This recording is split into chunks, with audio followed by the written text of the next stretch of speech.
LBG Groep anno 2018, wat houdt hier? Een rete ambitieuze, doch onorthodoxe hotelgroep. Jonge, ambitieuze mensen die een plek vinden om hun passie voor gastvrijheid optimaal te kunnen verwezenlijken. Met hoeveel locaties op dit moment, of hoeveel hotels? 6, 7 in aanbouw. Een plan geschreven, zoals dat dan zo mooi heet, een witte vlekkenplan, dat de ambitie weergeeft dat we naar 10 tot 12 locaties in Nederland willen groeien. Zo. En binnen nu en? Gisteren. Gisteren? Liever gisteren? Nee, dat moet dus wel ook binnen nu en 3 jaar gerealiseerd zijn. Hoe is het eigenlijk begonnen, LBG Groep?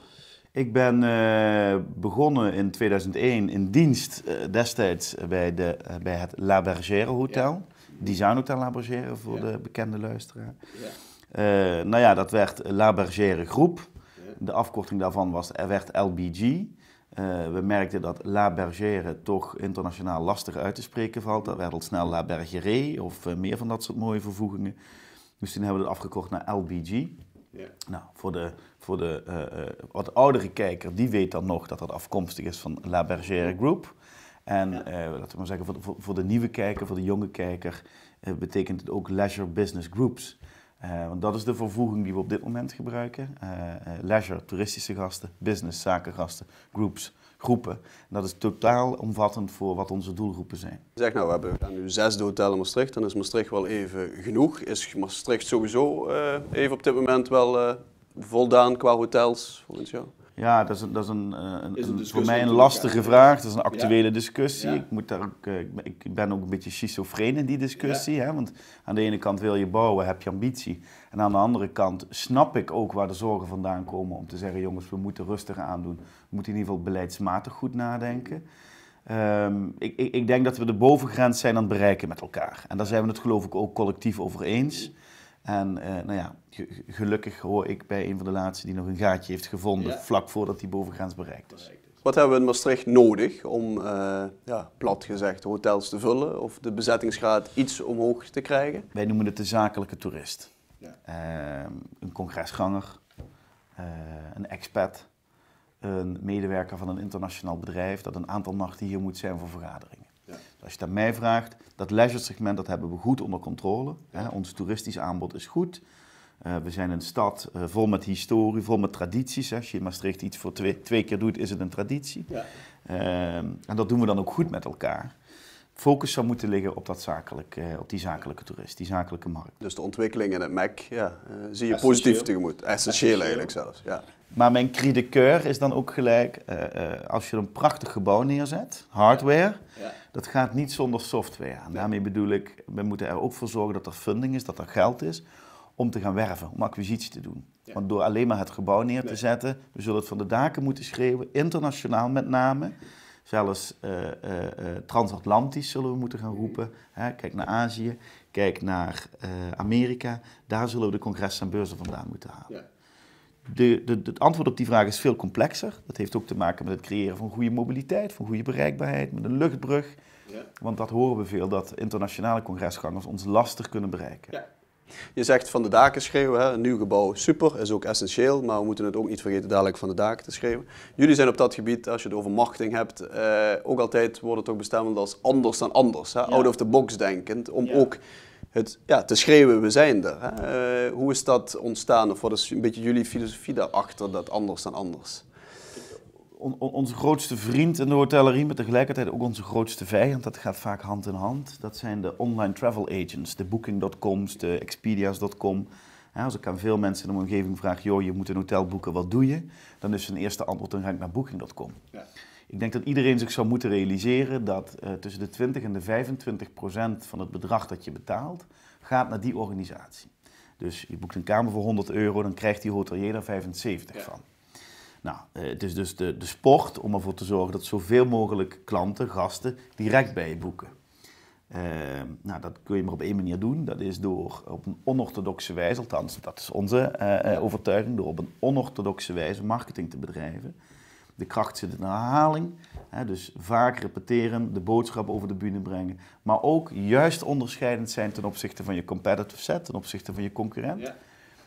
Misschien zou je wel moeten uitleggen waarom ze niet bij je moeten komen slapen, in plaats van juist waarom ze wel bij je moeten komen slapen. Al is het maar weer om onderscheidend te zijn. Ja, en om de juiste doelgroep voor jezelf te vinden. Precies. Waar krijg je nu echt die kick van? Dat je denkt, nou, hier weet ik weer waar ik het voor doe. Hier heb ik weer voor weken energie van. Nou, primair dat het niet als werk voelt. Dat is een zegen. Dus iedere dag opstaan en echt het gevoel hebben dat je met een stuk levensvervulling bezig bent. Het is geen groter doel, maar levensvervulling in de zin van, ik doe echt waar ik energie van krijg. Dat is de grootste zegen. Waar ik een kick van krijg is dat wij veel jonge mensen in ons midden hebben die we heel bewust kansen geven om door te groeien. Kennis of vrienden vragen wel eens aan me, Rino, is het nog niet genoeg? Waarom moet er nog een hotel bij? Ja. En dan zeggen we in Groot Maastricht, dat heeft niks te maken met de hub. Want het krijgen is echt het einde van het vermaak. Dat heeft alles ermee te maken dat ik daardoor een interessante werkgever blijf voor die jonge, ambitieuze mensen om me heen.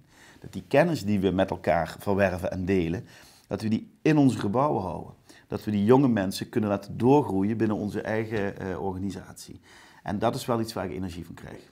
Stagiaires binnen zien komen en 10 jaar later als directeur van een hotel afleveren. Nodige jaren bezig, nog genoeg plannen op de tafel. Wat was een moeilijk moment, of moment is misschien een zwaar woord, maar beslissing als je terugkijkt op de afgelopen jaren. Wat was vooral ondernemerstechnisch gesproken een moeilijke beslissing waar je wel een paar nachten van hebt wakker gelegen? Nou, maanden. Misschien nog wel langer. Het zal een open deur zijn, maar ik ben te jong om al een andere crisis te hebben meegemaakt dan de crisis 2010, 2013. Of 2009, 2014 voor sommigen. De oudere garde zei tegen me, Kump groot. Ja. Maar met de wetenschap van vandaag zeggen die ook allemaal, zo heftig als toen is het nooit geweest. Nee. Ik zat toen aan de top van mijn investering. Dus ik had zware investeringslasten, zware afschrijvingen. De bank had het geld met de kruiwagen gebracht, maar kwam het met de vrachtwagen terughalen. Ja. Dus dat is een ongelooflijk heftige periode geweest als ondernemer. Waar ik trots op ben, is dat ik in die periode ben blijven groeien. Ja. Dat ik geen mensen heb hoeven ontslaan. Dus dat we gewoon met diezelfde ploeg, sterker nog, dat we hebben uitgebreid. Maar dat was wel ongelooflijk zwaar. Is dat dan ook een groot onderdeel van de succesfactor, wat we toch wel mogen zeggen? Het power, het energieke, het doorzettingsvermogen? Wellicht, in ieder geval de ambitie om niet doorsnee te zijn. Dus either you like us or you don't, daar zit niets tussenin. We zijn geen grijze muizen, we maken ongelooflijk duidelijke keuzes. En je vindt het fantastisch of je denkt, ik vind daar helemaal niks aan. Ja. En dat laatste is ook prima. Ja. Ik geloof dat middelmaat de komende 4-5 jaar helemaal van het toneel gaat verdwijnen. Dus alle organisaties die nu nog op de grote doelgroep, op de massa richten, ja. Dat gaat verdwijnen. Dus mensen moeten keuzes maken. Niche-segmenten. Niche-segmenten, ja. Heel duidelijke keuzes. En dat is wat we al heel lang doen, gewoon keuzes maken. En de rode lijn vasthouden, de rode draad. Wist je al op je 12e of 14e of 16e van ik word hotelier, of wist je toen ik wil ondernemer worden? En wat precies? Volgens mij toen ik 16 was wilde ik de beste kroeg van Limburg. Okay. Toen ik 17 was ook. En toen ik 18 was ook. En zo rond de 19e toen, na een aantal jaren in die kroeg te hebben gewerkt, ja. Toen ging de glans daar een beetje vanaf. In ieder geval dan zag je ook letterlijk de achterzijde. Ja. En toen is dat meer gekanteld naar hotellerie. De deur sluit niet om 5 uur, nee. Niet van een ondernemer, niet van een hotel. Je hebt een privéleven, je hebt een vrouw, kinderen. Ja. Heb je een balans al gevonden? Bestaat die balans, werk, privé? Hoe ga jij daarmee om? Dat is een structureel gevecht. En ondanks dat denk ik dat die er wel is. Kijk, alle nadelen die internet en e-mail met zich mee heeft gebracht, daar zijn ook voordelen voor teruggekomen. Het feit is dat geen enkele klant of relatie of gast weet van waar ik mijn e-mail beantwoord. Ja. Dus of dat nu om 6 uur 's avonds op de bank is, of aan de dinertafel, of dat... Kijk, vroeger moest je daarvoor op de zaak blijven, om die brief te typen, te printen en te faxen. Gasten waren in het verleden, zeker toen die ketenstructuur nog niet bestond, toen kende men de hotelier. Dus de hotelier was ook echt de gastheer die voor de deur stond, die voor de balie stond en gasten een hand gaf. Ook dat is stukken minder. We zijn als mensen gewoon een stuk individualistischer geworden. En zo reizen mensen ook. Mensen willen geen hassle meer, willen inchecken. Ik noem dat altijd quick and dirty, creditcard door de sleuf en naar de kamer toe. Dus wat dat betreft is het ook een wat ander product geworden. het gaat goed, de economie gaat goed, plannen liggen goed erbij. Zijn er toch in jouw sector, dus niet zozeer voor jouw hotelketen, maar vooral voor de hotelsector, dingen waar je een beetje, ja, moet ik zeggen, angstig is een groot woord, maar waar je denkt, nou jongens, daar moeten we de komende jaren wel goed op letten of iets aan doen. Anders kan dat in de toekomst wel een struggle worden. Nou, ik wil, als ik de scope iets groter mag maken, laten we zeggen 20, 30 jaar, dan zeg ik the future is bright. Op dit moment heeft 10% van de Chinezen een paspoort. Binnen nu in 10 jaar is dat 100%. Die mensen die gaan allemaal reizen en die willen allemaal een keer in West-Europa zijn geweest. Wat dat betreft, ik geloof echt dat West-Europa een openluchtmuseum is. Ja. Florence, Rome, Venetië maken het al mee, maar die mensen willen ook allemaal een keer in Parijs zijn geweest. Ja. En een prima alternatief is het Friedhof. Dus ik ben ervan overtuigd dat we wat dat betreft nog een enorme hoogst gaan krijgen. En dan heb ik het nog niet over de 1,3 miljard Indiërs, laat staan bijna 2 miljard Afrikanen die allemaal een keer gaan reizen, omdat ook daar de economie zich verder ontwikkelt. Ja. Dus zeker op dat leisure toerisme, future is bright. Een structurele bedreiging zijn terroristische aanslagen. Ja. Die maken dat steden dan, we hebben het helaas moeten zien in Brussel en in Parijs. Dus dat zo'n markt echt gewoon, dat zijn de zogenaamde disruptors. Maar ook wel wat bedreigingen van buitenaf. De Airbnb's van deze wereld, die ook echt als een disruptor in die markt actief zijn.